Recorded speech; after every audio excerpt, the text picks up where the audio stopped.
والتهديد، وبعد ذلك قاموا بإطلاق عينة نارية علينا في الجسم، وذلك بسبب قيامنا بتنفيذ قرار المحكمة بتمكين أحد الأهالي من أمر محكمة صادر لصالحه.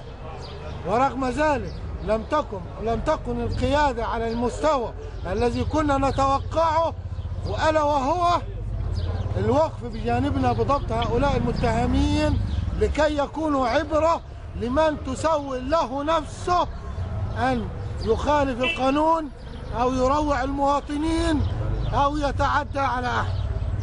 وقاموا بتحديد حملة لمداهمة المتهمين بعد قرار المحامي العام، إلا أن القيادة الفاسدة الذي وهم على علاقة بالمتهمين قاموا بإخطارهم قبل ميعاد الحملة، ولم يقوموا بالمداهمة الفعلية لمنازل المتهمين لضبطهم.